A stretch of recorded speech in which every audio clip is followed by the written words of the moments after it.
지금 학원이 되게 조용할 때거든요. 조금 있으면 이제 2차 수험생들 유예반이 시작되면 또 점점점 이제 소란스러워진다고. 사람들도 많이 왔다 갔다 하고. 이럴 때 학원에 와가지고 공부하시면 괜찮죠. 돈을 따로 받는 것도 아니니까. 자, 평가 방법의 신고, 변경 신고 봅시다. 최초 신고 기한 돼 있죠. 그죠? 신설법인 보세요. 설립일이 속하는 사업년도 법인세 과표 신고 기한까지. 자, 12월 말 결산법인인 경우에는 언제까지 신고를 해야 된다는 얘기예요, 그러면? 3월 말까지 해야 된다는 얘기. 아니? 됐죠? 그죠?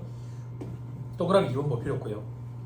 오른쪽에 신고 기한이 경과한 후, 그러니까 3월 말까지인데 그걸 경과한 후에 신고를 했대. 그러면 어떻게 하는데? 신고를 적법하게 안 했잖아요, 기한 내에. 그래서 그 속하는 사업년도는 무신고야. 무신고. 그리고 다음 사업년도부터 그 무신고시 평가 방법을, 다음 사업년도부터 신고한 평가 방법을 적용을 해. 됐어요? 됐죠? 그럼 무신고시 평가 방법은 어떻게 되는데? 저 밑에 박스 1번 선입선출법이에요. 매매 목적용 부동산은 개별법이고. 왜 선입선출법을 적용하는데? 물가가 지속적으로 상승한다고 가정하는 거예요. 그러면 기말 재무가 가장 무겁겠죠. 그죠? 무겁게 과세하기 위한 목적이다, 이렇게 생각하면 돼요. 됐죠? 기말 재무가 과대 계상되면 이익이 과대 계상돼요. 그죠? 그럼 세부담도 늘겠죠. 단적으로 봤을 때. 이익이 크면 세금이 많다고 봤을 때. 자, 위로 다시 올라가서 두 번째, 변경 신고 기한. 변경할 평가 방법을 적용하고자 하는 사업년도 종료일 이전 3개월이 되는 날까지. 그럼 봐봐, 우리가 선입선출법에서 평균법으로 바꾸고 싶어. 내년부터. 그러면 변경된 평가 방법을 적용하는 사업년도 개시 전 3개월이라면 그럴듯하다고. 그게 아니야. 지금 여기서 말하는 종료일 이전 3개월은 내년 9월 30일까지를 얘기하는 거야. 그지? 그렇잖아. 그지? 이전 3개월. 됐죠? 그죠? 적용하고자 하는 사업년도 종료일 이전 3개월이라고. 그 전 사업년도 이전 3개월이 아니야. 됐나요? 됐죠? 자, 오른쪽에 신고 기한이 경과한 후에 신고를 했대. 그러면 어떻게 되느냐? 변경 신고일이 속하는 사업년도는 변경 신고가 적법하게 안 이루어졌지. 그지? 근데 변경을 해버렸대.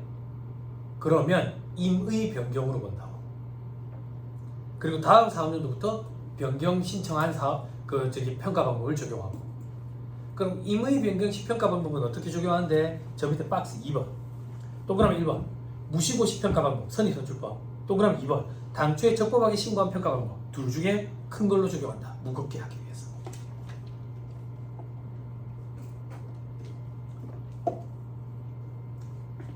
됐나요? 됐어요? 다음 페이지 그림에 이해해보세요. 자, 1기 시작해. 신설법인이라고 해. 재고자산 평가 방법 언제까지 신청해야 돼? 신고해야 돼. 3월 말까지 해야지. 근데 지금 그때 안 했대. 언제 했는데? 10월 31일에 했대. 10월 31일. 그러면 최초로 평가 방법을 신고한 사업년도까지는 무신고로 보지. 그지? 그럼 봐봐, 1기도 무신고고 2기도 무신고인 거야. 그럼 무신고시 평가 방법은 뭐라 했어? 선입선출법 적용해야 되는 거야. 여기까지 됐어요? 됐죠? 자, 그 이후에 보세요. 그러면 3기는 이동평균법으로 신고했다는 그 이동평균법을 적용하는 거야. 그리고 이 회사가 4기부터 후입선출법으로 바꾸고 싶어. 그럼 언제까지 변경 신고를 해야 돼? 4기에 9월 30일이야. 3기 9월 30일이 아니고. 그지? 4기 9월 30일까지 해야 돼. 근데 언제 변경 신고를 했대? 10월 1일. 제대로 했어, 안 했어? 안 했지? 제대로 변경 신고 안 해놓고 회사는 후입선출법으로 해버린 거야. 그러면 임의 변경으로 본다고. 그럼 임의 변경 시 평가 방법은 선입선출법과 당초 적법하게 신고한 평가 방법인 이동평균법 둘 중에 큰 걸로 해.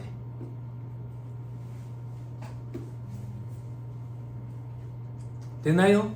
자, 시험에 나오는 건 뭔데? 밑에 별 표시가 어려운 거예요. 칠판 보세요.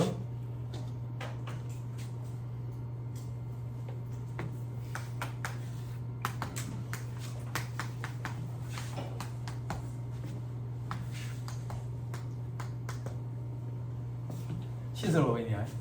최초 4학년도 재고자산 평가 방법 신고 언제까지 해야 된다고? 3월 말까지 해야 돼? 안 했어. 안 했어요? 안 했어요? 변경신고를 언제 했는데? 최초 신고를 언제 했는데? 9월 1일 최초 신고했대. 변경신고를 했대.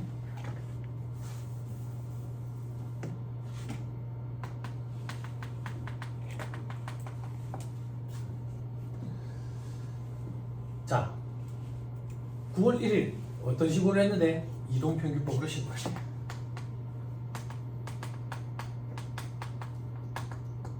잘 봐봐. 최초 신고는 3월 말까지 해야 되는데 안 했지. 9월 1일 했지. 그러면 최초 신고가 속하는 4학년도까지는 무신고로 본다 했잖아. 그지? 무신고. 그럼 뭐야? 선입선출법이지. 그지? 요때도 선입선출법이겠지. 그지? 그런데 봐. 우리 아까 변경신고 있지. 변경신고는 변경한 평가 방법을 적용받고자 하는 사업연도 종료 이전 3개월까지지. 그지? 만약에 2기에 평가 방법을 우리가 변경할 거라고 가정을 하면 9월 말까지 해야지. 그지? 9월 말 이전에 신고를 했네. 신고를. 그럼 적법한 신고네. 멘탈이 나간다고. 어떤 멘탈? 이걸 만약에 변경 신고로 본다면 적법하거든. 적법하거든. 적법하다는 얘기는 2기에는 신고한 평가 방법을 적용해야 되는 거야. 이걸 어떻게 할 거냐 이거야. 어떻게 할 거야? 후자가 이겼어. 후자가 이겼어. 최초 신고를 3월 말까지 안 했는데 9월 말 이전에 신고를 하면 적법한 변경 신고로 봐서 2기 사업연도는 이동평균법을 적용하고 1기만 무신고 시평가 방법을 적용해. 요게 밑에 있는 별표시야. 요게 시험에 나오는 거야. 어렵지? 그지? 자, 밑에 만약에 2기 9월 30일까지 최초로 신고를 했대. 최초로 신고를 한 경우에는 2기부터 신고한 평가 방법을 적용한다. 그지? 됐나요? 어떻게? 이때는 적법한 변경 신고로 그냥 봐버린대.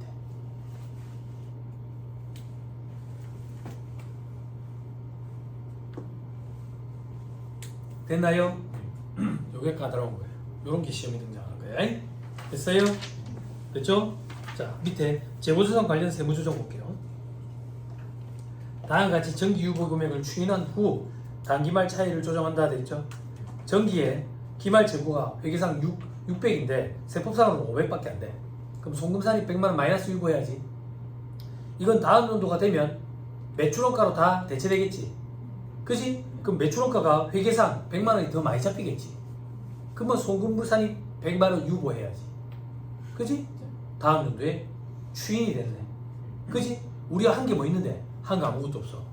그래서 자동으로 추인돼. 재고자산의 기말 재고자산 과대계산 과소계산 오류는 자동 조정 오류라는 표현을 쓰지. 여러분들 회계변경과 오류 수정 파트에 그거 얘기하는 거야. 됐어요? 그러니까 어떻게 하라는 얘기입니까? 세무사님, 다음 연도가 되면 세무조정을 해서 추인시켜 놔야 돼. 문제의 자료가 없더라도 1점. 됐죠? 자동 추인이야. 됐죠? 회계변경과 오류 수정 파트를 공부해라는 건데 내가 강의할 때 수월잖아. 그치? 아니면 내가 회계부터 해야 된다고.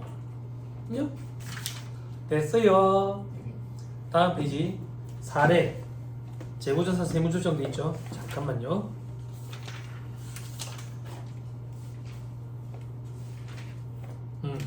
서버리로 봐도 되겠습니다. 책이랑 똑같습니다.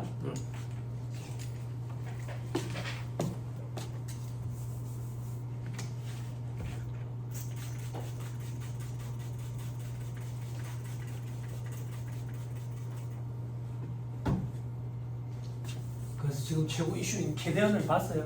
K-팝 데모 헌터스 봤어? 봤어? 너 봤냐? 노래만 들었어? 그 남자 그 악령으로 나오는 애 있잖아. 그 목소리 더빙을 걔가 했더라. 아, 나 갑자기 이름 까먹었다. 어? 뭐 누구? 아, 그거 진짜 잘생겼잖아, 걔. 안효섭인가? 몰라요? 아, 예, 모르. 알겠습니다. 관심 없으시죠? 알겠습니다. 예.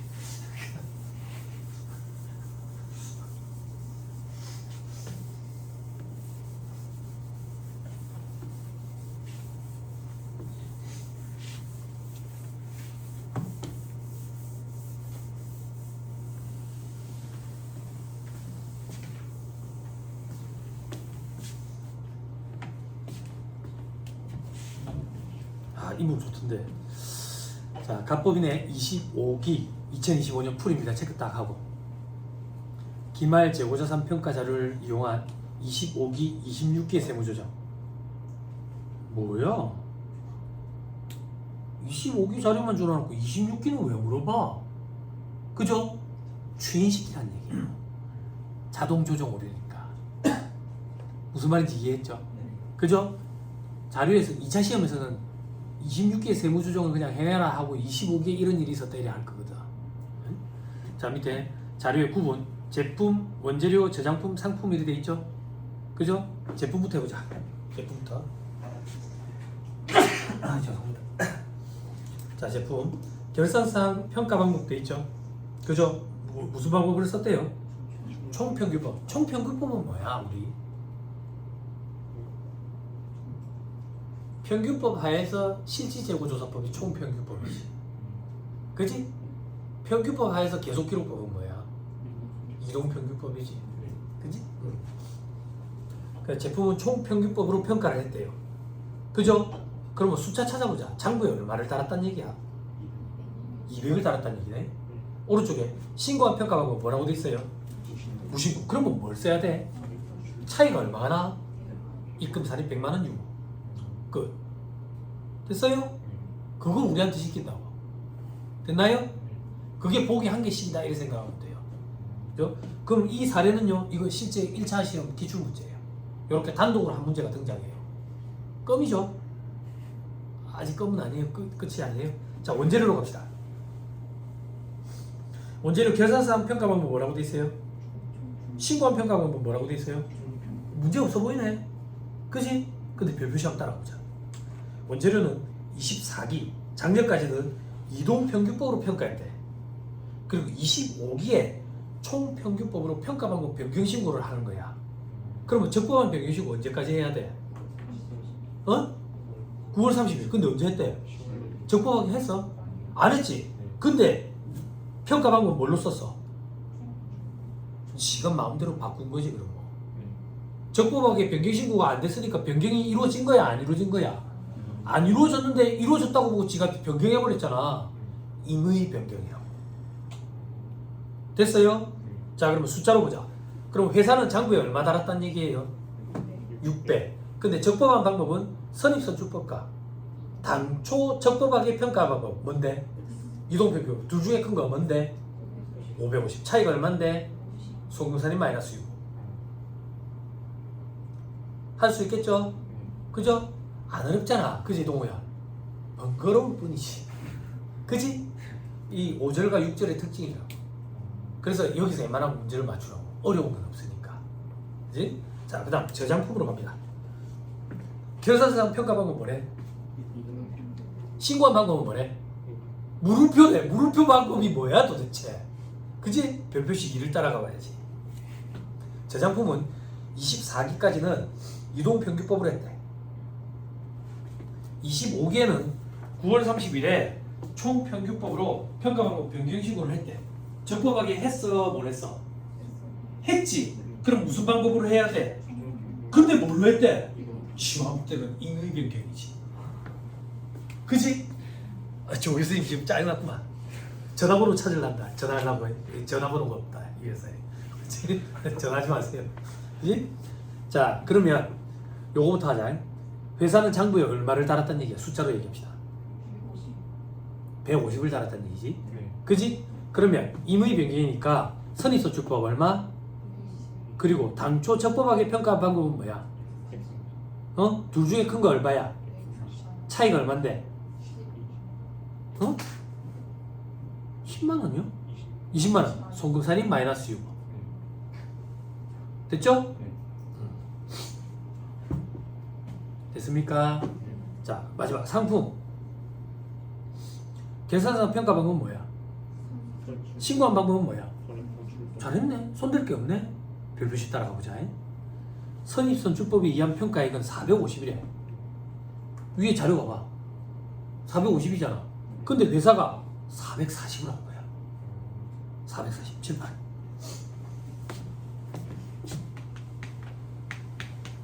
회사는 440을 했어. 세법상으로는 450이야. 450이야?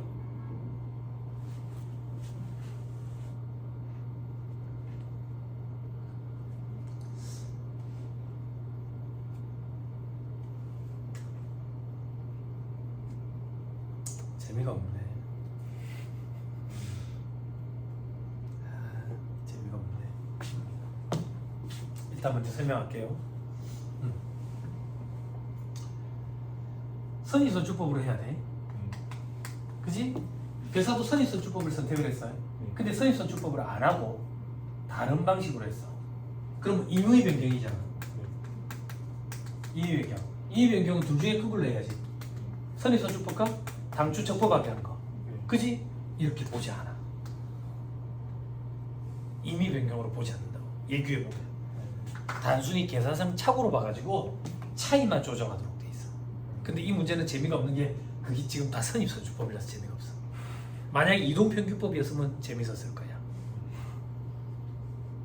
가정을 해볼까? 그러면 숫자를 내가 회사는 이동평균법으로 평가를 했대. 그럼 얼마를 달아야 돼요? 숫자 불러주세요. 이동평균법이 얼마예요? 400이지? 그지? 400을 달아야 돼. 근데 회사가 390을 달았대. 390. 그럼 만약에 이걸 임의 변경으로 보면 선입선출법과 당초 적법한 거 둘 중에 큰 걸로 해야 된다고. 그럼 450이 되잖아. 그치? 이 둘의 차이를 해야 될 거 아니야. 근데 세법은 임의 변경으로 보지 않고 이동평균법으로 하려 했는데 단순 계산 착오였구나. 그래서 차이만 세무조 조정하도록 돼 있어. 무슨 말인지 이해했죠? 그게 다음 페이지 해답의 별표시. 빨리 눈으로 보세요.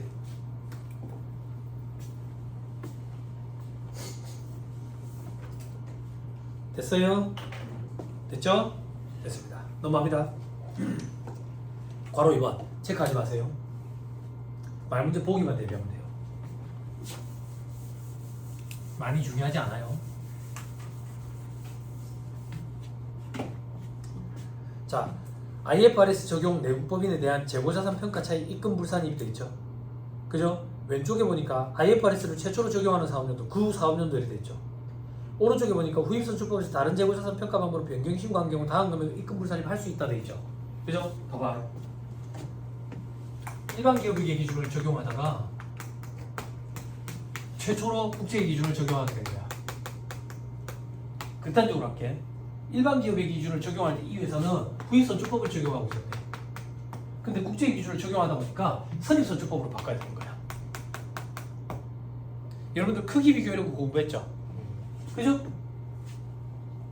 크기 비교 공부 안 했어요? 선입선출법, 이동평균법, 총평균법, 후입선출법. 그지? 요거 두 개 위치가 헷갈리죠? 수험생들 공부할 때. 그죠? 그래서 우리나라 한글을 창제하신 세종대왕님이 훈민정음 순서다 이 얘기를 하죠. 도라이 아닙니다. 도라이입니다. 그죠? 그 크기 비교를 할 때 기말제곱.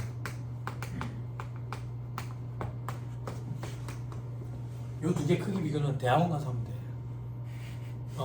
대학원 가서 어떻게 해요? 교수님이랑 술 먹고 나서 포장마차에 숫자 한번 넣어봐. 아 이게 크네 이게 크네 이렇게. 그럼 교수님이 그런다고. 자 이제 계란말이 술 먹자 이런다고. 새벽 5시까지.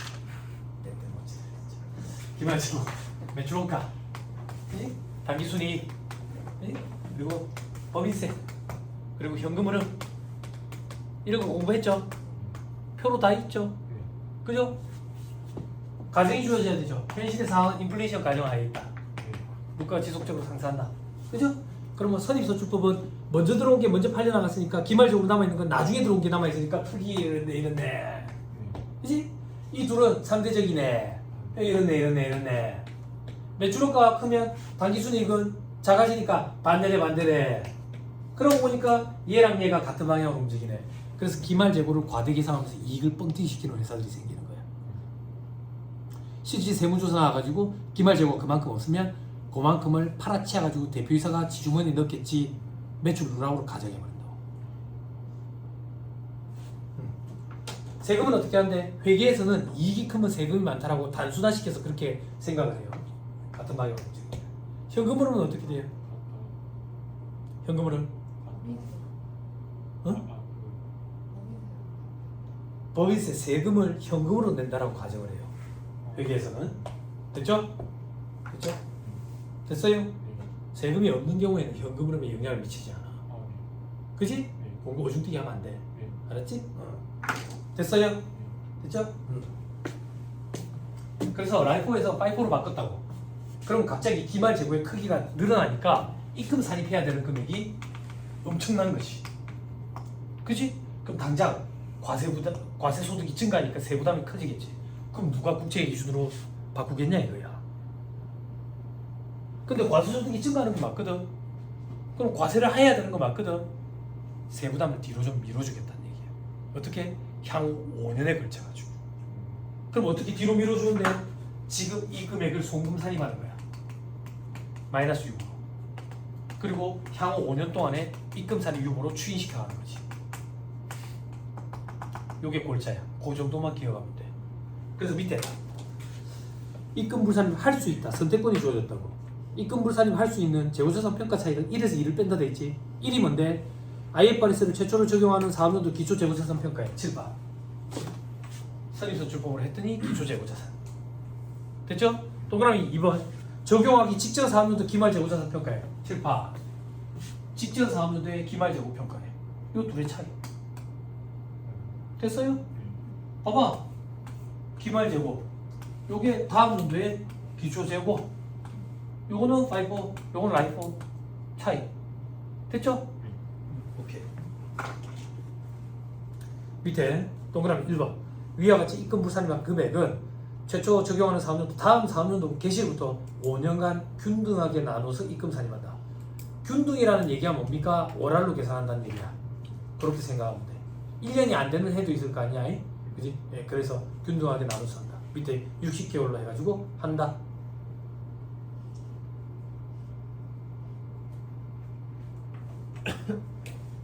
됐어요. 됐지요.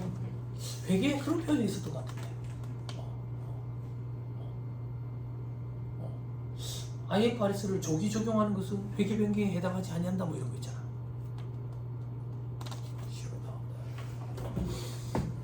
자, 3-128페이지. 추가 정리. 그지? 지금 이것도 못 하겠는데 무슨 추가 정리입니까? 끌고 가야 된다. 시험에 나온다. 시험에 나온다. 뭐가 나오는데? 임직원 가사용으로 사용했대. 임직원 가사용으로 썼다는 얘기가 뭡니까? 임직원이 저거 집에 갖다 놓고 썼다고. 우리 회사는 노트북 만드는 회사인데 만들어 놨더니 저거 집에 갖고 와 쓰는 거야. 도둑놈들이지. 그지? 그거 어떻게 할 거냐 이거야.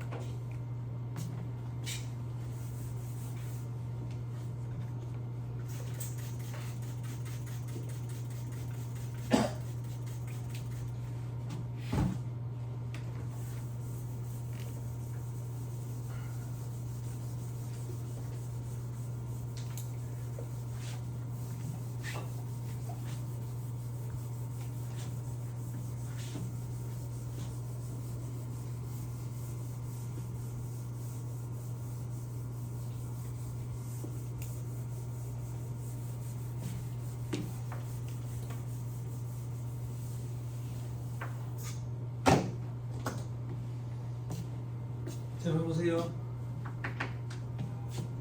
엮어줄게요. 자, 재고산 TD 예정의 마지막이죠. 기말 재고. 아까 평가했었죠? 감모를 보는 거야. 감모. 무슨 말인데? 100만 원치가 있어.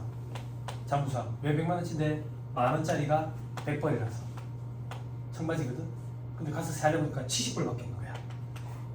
왜? 경변씨가 입고 있네. 경변씨 사모님이 도시락 갖고 왔는데 입고 있는 거야. 그지? 돈 안 푼실력, 파손된 거니까. 이런 거 우리는 감모라 그러지. 그러면 100만 원, 70만 원 뜯어 고쳐야 돼. 감모 손실 30만 원. 대변에는 재고자산. 실질적으로 없어졌으니까. 됐나요? 됐어요? 감모 손실을 어떻게 처리해요? 매출효과의 가산. 자, 엉터리로 공부하면 안 돼요. 그건 일반 기업의 기준이에요. 됐죠? 자, 국제의 기준에서는 감모 손실을 어떻게 처리하라고 되어 있는데 단기 비용이에요. 손익계산서에 단기 순이익의 마이너스 비용이에요. 됐죠? 그럼 우리나라 일반 기업의 기준은 어떻게 얘기하는데 감모 손실을 정상과 비정상으로 나누자. 정상 감모 손실은 매출효과에 가산하고요. 비정상 감모 손실은 영업의 비용 처리하자. 그죠? 요건 우리나라 일반 기업의 기준이에요. 국제 기준은 단기 비용 처리하라고 돼 있어요. 어떻게 구분하는데 구분하라는 말이 없어요. 근데 우리 시험에 이제 단서가 만약에 주어진다. 우리 회사는 정상 감모 손실은 매출원가에 계산하는 정책을 피고 있다. 그때 매출원가를 계산하라. 그러면 회계 심위에 있는 분들이 출제 교수님들이니까 식인들은 해야 돼요.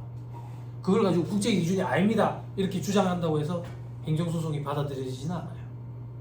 됐죠? 됐죠? 근데 원리 원칙을 모르면 안 돼요. 어중뛰게 공부하면 안 돼요. 요거는 일반 기업의 기준이에요. 됐죠? 이 정상과 비정상을 나누는 걸 여러분들은 공소품 회계 처리 때 공부하는 거예요. 정상 공손, 비정상 공손. 그죠? 나머지 양품에다가 처리하는 거죠.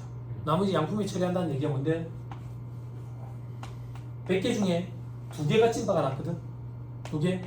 이 2개는 나머지 98개의 정상품을 생산하기 위해서 필수 불가결을 발생했다고.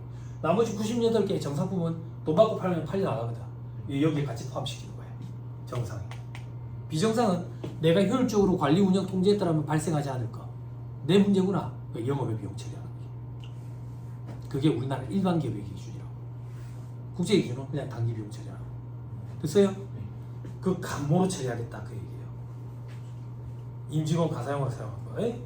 그러면 어떻게 처리하는데 400이고 시가는 600이래.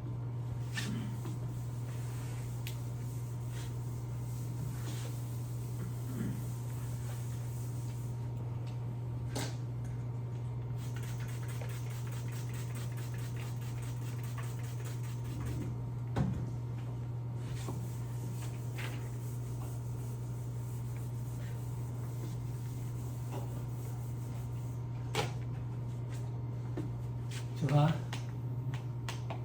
회사가 이렇게 처리한 거예요. 감모 손실 400, 재고자산 400. 근데 감모 손실 왜 감모되는지 봤더니 저거 집에 갖다 놓고 쓰는 거야. 세법상 붕괴라는 건 존재하지 않아. 존재하지 않지만 세법상 붕괴가 만약에 존재한다면 돈 받고 갖다 팔아치워가지고 돈을 지가 갖다 쓴 걸로 본다고. 그러면 돈이 얼마가 들어오는데 시가로 팔 거보다. 시가로. 됐어요? 됐어요? 그리고 상품 재고.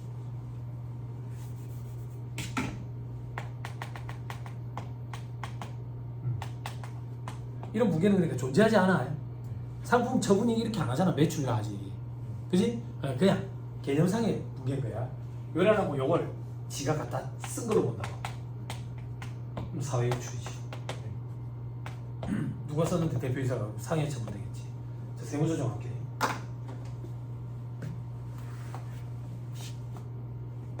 재고가 400만큼 줄어든 건 똑같아.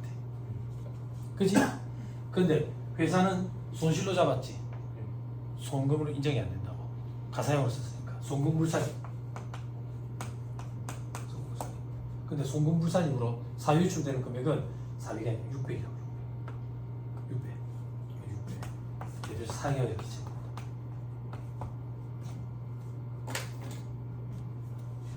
됐어요? 됐어요? 아니 세무사님 학교에 바로 가니까 너무 힘드네요. 단계를 좀 거쳐드릴게요. 단계 어떻게 거치는데 추억 돋다, 추억 돋는다. 우리 처음에 세부 조정할 때 어떻게 했지? 회사가 계산한 수익과 비용이 있느냐? 추억 돋는다. 세부상 입금과 송금이 있느냐? 회사가 계산한 수익은 없네. 비용 400. 세부상 입금료 200 있네. 송금 600. 그지? 네티형 똑같네. 뭐가 똑같아? 아니잖아. 요만큼 송금 불산이. 입금이 200이 있네. 200. 그러면 입금 불산이 200이어야 되고 송금 입금산이 200이어야 되고 송금 불산이 400이어야지. 네티가 입금산이 혹은 송금 불산이 600이지. 됐어요? 그럼 여러분들은 어떻게 기억하면 되는데 임직원 가사용으로 써놔놓고 회사의 경비체가 했네. 송금 불산이지. 근데 시가로 송금 불산이 맞다. 요게 포인트라고. 400이 아니라 600. 됐어요? 그 밑에 별표시에 이번에 두 번째 점에 2차 시험용 부가세 과세 대상이 된다면 예수금도 잡아야 되거든? 그지? 근데 지금 이거 보지 마. 이거 보려면 세부상 분기를 다시 끊어줘야 돼. 매출로 잡아야 돼. 매출로. 근데 일부러 그렇게 안 보여줬어. 그래서 수준이 나중에 오르고 나면 자연스럽게 또 이해가 될 수도 있어. 그때까지 좀 기다리라고. 됐어요? 그렇죠? 자, 밑에 이제 동그라미 2번. 매출 가격 환원법 적용 시 판매 예정 차손이 발생하는 경우에는 그냥 판매 예정 가액을 기말 재소고 자산 가액으로 한다. 원가율 100%를 초과하는 경우에는 100%를 한다.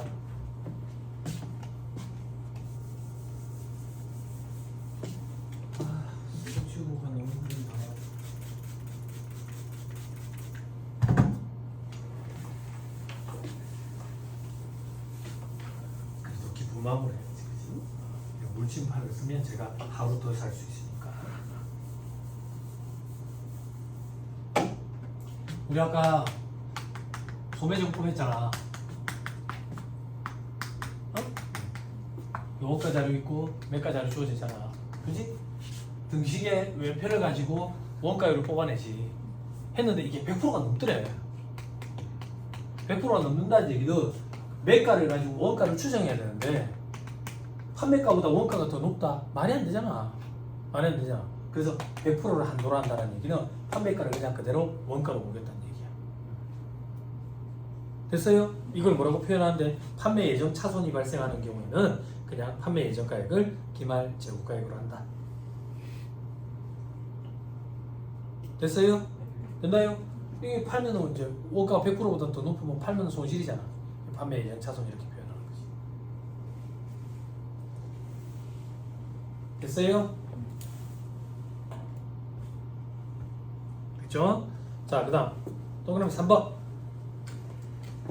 신고한 재고자산 종류별로 합계액을 기준으로 평가한다. 재고자산 종류별로 여러 품목이 있더라도 품목별로 평가하는 것은 아니다. 즉 제품에 A, B가 있더라도 제품으로 평가하는 거지 A 별도로 B 별도로 이렇게 하는 게 아니다. 됐나요? 됐어요? 표현을 좀 조심하셔야 돼요. 이렇게 질문하는 학생들이 있거든요. 선생님, 종류별로 합계액을 기준으로 평가한다는 얘기는 A 품목, B 품목 이렇게 하는 거 아니에요? 그래, 그건 네 생각이에요. 그죠? 아니, 우리 일반적으로 A 품목, B 품목 이렇게 하는 걸 종류별이라고 하잖아요. 종류별. 그러니까 그걸 갖다 대면 안 되는 거예요. 응? 어쩌겠어? 표현을 하다 보니까 이렇게 표현을 했는데 그런 의미로 통용되는 게 아니에요. 됐죠? 제품은 제품대로, 원재료는 원재료대로, 제공품은 제공품대로 하는 걸 종류별이라고 표현해, 여기서는. 됐죠? 받아들여야 돼. 하나만 더 예를 들어줄까? 여러분들 그 유형자산에 재평가 회계처리 있잖아. 유형자산 최초 인식할 때 원가 모형과 재평가 모형 중 선택해서 분류별로 적용한다고 돼 있지. 거기서 말하는 분류별은 우리가 사회생활을 하면서 분류별이라고 표현하는 거 그걸 지워야 돼. 거기서 말하는 분류별은 토지는 토지대로 건물은 건물대로 한다는 얘기지. 토지 A는 원가가 모형, 토지 B는 재평가 모형 요걸 얘기하는 게 아니야. 우리는 현업에서 이걸 분류별이라고 표현하는데요. 그건 네 생각이라고 그러니까. 현업에서 당신들이 기존의 삶을 살아올 때 이걸 분류별로 표현했는지 나는 관심 없다고. 회계에서 말하는 분류별은 요걸 얘기하는 거지 요걸 얘기하는 게 아니다, 그 얘기를 하고 싶은 거야. 무슨 말인지 이해했죠? 이런 걸 가지고 따지기도 들기 시작하고 스트레스를 받으면 니만 있는 거예요. 무슨 말인지 이해했죠? 여기서 말하는 것도 종류별은 A 품목, B 품목 나는 이걸 종류별이라고 여태까지 써왔는데 그러면 여러분들 삶이에요. 그거랑은 상관없어요. 무슨 말인지 이해했죠? 이렇게 갖다 대기 시작하면 공부할 때 참 힘들어지는 거예요. 자, 됐습니다. 그 다음 그럼 4번 새로운 업종을 추가하고 그 업종 개시일이 속하는 사업연도 법인세 신고 기한까지 재고자산 평가 방법을 신고한 경우 새로운 업종을 개시한 사업연도부터 신고한 평가 방법에 따라 평가한다. 당연하지. 기존의 평가 방법을 무조건 써야 되는 건 아니다, 그 얘기야. 왜? 새로운 업종이니까 새로운 방법을 써도 된다고. 밑에 사례 소비성 서비스업을 영위하던 갑법인이 5기에 제조업을 개시했어. 그럼 이제 제조업도 하고 소비성 서비스업도 하는 거야. 소비성 서비스업에서 쓰던 평가 방법이 총평균법이래. 아니야, 선의서술법이래. 선의서술법. 그거와 별개로 제조업에서는 총평균법 써도 된다, 그 얘기야. 됐나요? 됐어요? 영업 종목별로 다른 평가 방법 써도 된다 했잖아, 아까. 이해되죠? 됐죠? 오케이, 됐습니다. 자, 그 다음 유가증권으로 갑시다.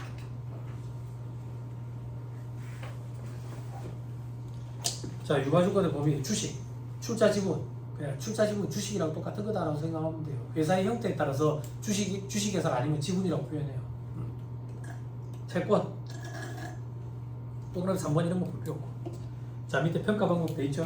그죠? 기업에 비해서 유가증권의 종류별로 원가법, 시가법 등을 적용을 하는데 세법은 다르다. 그럼 세무사님 원가법, 시가법 이건 뭡니까? 이건 뭡니까? 다른 회사에서 발행한 주식을 취득 보유하고 있다고. 다른 회사에서 발행한 사채를 취득 보유하고 있다고. 세권, 그지? 당기손익, 공정가치 측정 범주, 상각공학가 측정 범주, 그리고 기타 부가전의 공정가치 측정 범주. 그걸 얘기하는 거예요. 그걸. 됐죠? 현 시세에 따라 가지고 공정가치로 평가했으니까 시가법 이렇게 표현하는 거지. 됐죠? 세법의 입장은 원칙이 뭐라고 돼 있어? 원가법이 원칙이야. 근데 원가법이 여러 개가 있는데 그 중에 선택 가능하다고. 뭔데? 총평균법과 이동평균법을 원가법이라고 얘기하고 이 중에 선택 가능해. 되나요? 됐어요? 근데 그 밑에 채권은 계열법 한 개 더 들어가.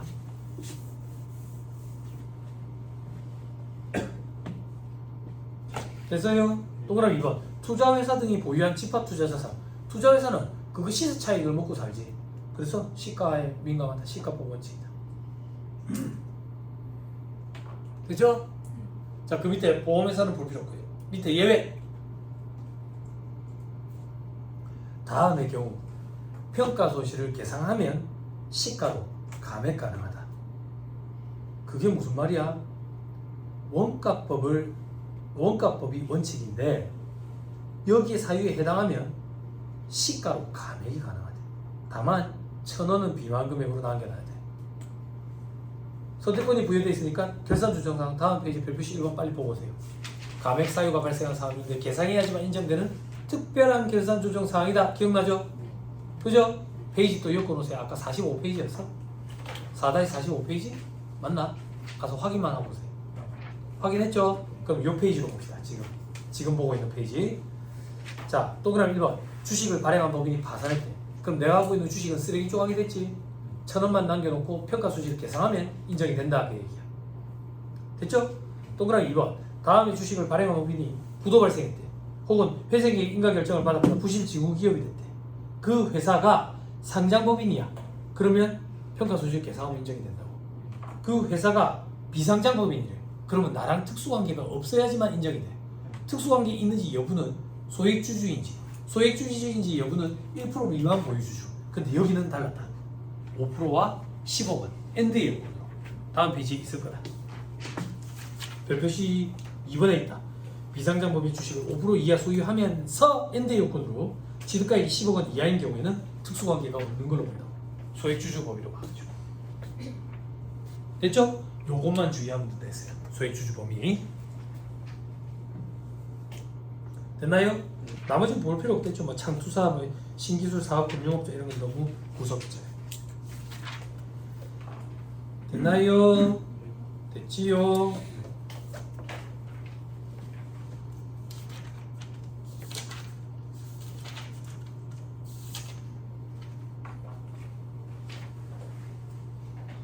기본서 1096페이지 왔어요. 1096페이지.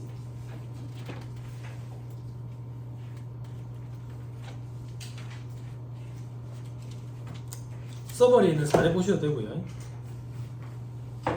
숫자가 조금 다른데 기본서 봅시다.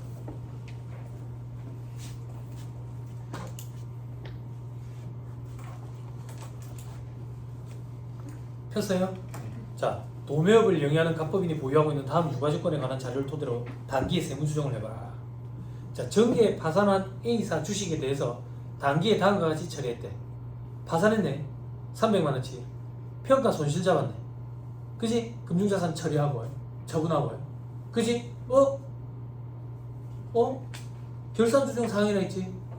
계상했네. 그지? 평가 손실 계상 인정이 되지. 다만 얼마를 남기라 했어? 1,000원? 그러면 망한다고.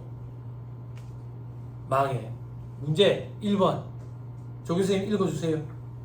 1번 항목 읽어주세요. 소리내서. 뭐라고요? 뭐라고요? 전기에. 언제 파산했다고? 전기에. 감액 사유가 발생한 사업연도에 계상해야지만 인정이 된다고. 전기에 회계처리를 했어야 돼. 언제 회계처리 했다는데? 안 돼. 전액 다 송금부사를 유고해. 됐어요? 됐죠? 못 들은 줄 알았죠? 그죠? 전기에라는 말이 포인트야. 됐나요? 됐어요? 그럼 자, 가정을 해보자. 만약에 단기에 이렇게 회계 처리했으면, 단기에 사유가 발생했으면 1,000원은 남겨둬야 되니까 송금물살인 1,000원 유고. 됐죠? 자, 2번으로 갑시다. B사 주식. 단기 말 현재 보유하고 있는 시장성 있는 기타 번호를 고정가치 측정 금융자산인 B사 주식의 시가가 500이 됐대. 저 지금가는 800이 우리에게 일어난 일이네. 그지? 그지? 아무것도 안 했는데 화면만 보고 있는데 눈물이 막 나잖아. 그지? 자, 그래서 회계 처리 어떻게 했는데 300만큼 감액 처리했네. 실판. 회사가 이렇게 처리했다. 기타 포괄 손실 300. 그리고 주식 300. 됐죠? 세법상 붕괴라는 건 존재하지 않지만 존재한다고 가정하면 어떻게 되는데 이런 거 인정 안 된다고. 인정 안 돼. 그치? 왜? 이 회사가 지금 망했어? 파산했어? 회생이 인가 결정 받아서 부실지구 기업이야? 부도 발생이야? 아니잖아. 그냥 시장성이 떨어졌대. 그치? 그럼 요거는 임의의 평가감으로 본다고. 그래서 세법상 붕괴가 존재한다면 없어. 부인시켜야지. 어떻게? 기타 포괄 손실이네, 차변에 있네, 송금살인 기타. 주식 감액하면 안 되지. 살려야지. 입금 살인 유고. 끝. 앞에서 했었지. 됐죠? 자, 그 다음 C사 주식. 주권 상장법인이 C사 주식을 보유하고 있던 중에 C사가 부도 발생했네. 부도 발생. 그지? 그 주식의 취득가액 400에 대해서 잡손실 처리했대. 아무튼 비용 처리했어. 400. 그리고 뭔데? 단기손익이 신용자산 주식 400. 자, 세법상 붕괴라는 게 존재하지 않지만 존재한다고 가정하면 어떻게 되느냐? 부실징후 부도 발생이래. 나랑 상장기업이야. 상장기업. 그러면 이거는 특수관계인지 여부 판단할 필요 없지. 그치? 다 되지 계상하면. 그런데 1,000원은 비만금액으로 남겨놔야지. 그죠? 1,000원 비만금액으로 남겨놔야 되니까 송금물살인 1,000원 유고. 됐어요? 하실 수 있겠죠? 이런 것들이 보기 한 개씩을 구성한다. 자, 써머리 다시 돌아오세요. 4- 몇 페이지죠? 페이지가 134페이지. 자, 이제 평가 방법의 신고, 변경 신고. 신고 기한 및 신고 기한 경과 후 신고한 경우 평가 방법은 재고사 3 평가 방법이랑 똑같다. 그럼 뭐만 알면 되는데 무신고 시 평가 방법이 뭐고 임의 변경 시 평가 방법이 뭐냐? 무신고 시 평가 방법은 총평균법이다. 됐죠? 임의 변경 시에는 총평균법과 당초 적법하게 신고한 평가 방법 중 둘 중에 큰 것.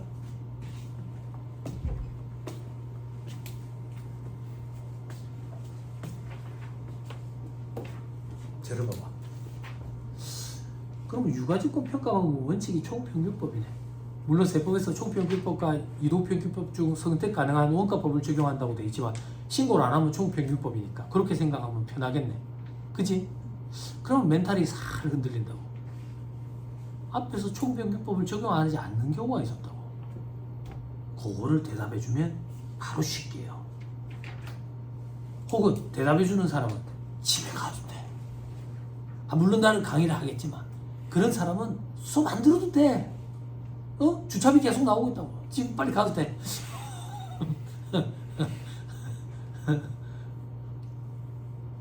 아니 찾으려고도 좀 애라도 써보세요.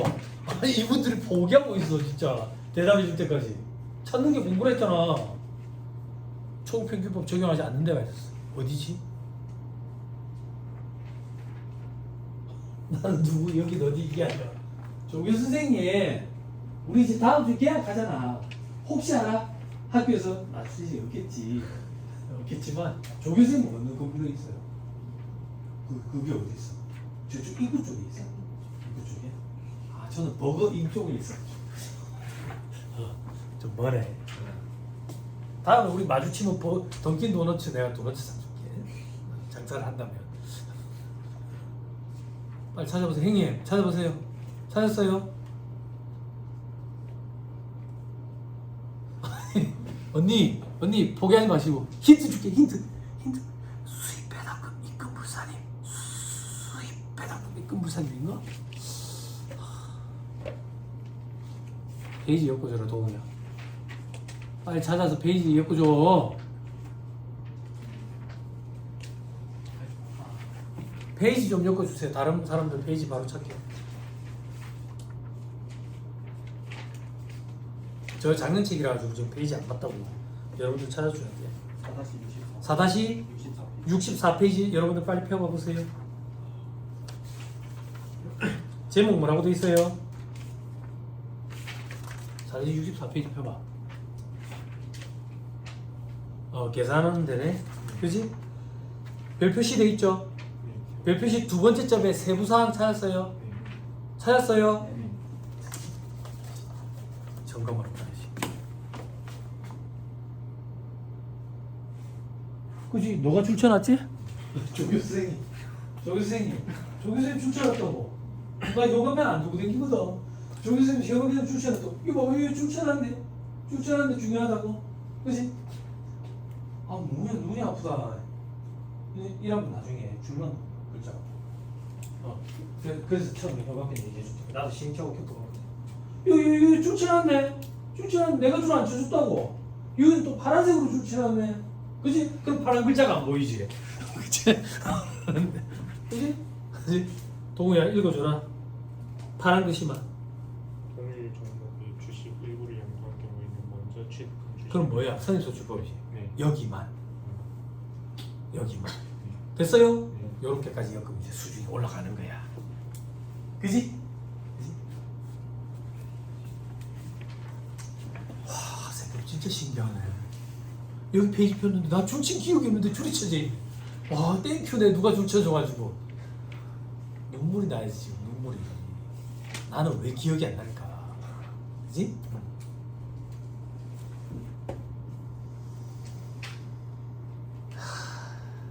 괜찮습니다. 우리에게 아직 한참 남았죠. 그죠? 2차 수업인들 그러죠? 백해독도 하겠다 이렇게. 그죠? 됐습니까? 됐죠? 잠깐 쉬었다가 다음 페이지는 유가증권 관련 세부조정부터 해봅시다. 잠깐 쉬었다 가시죠.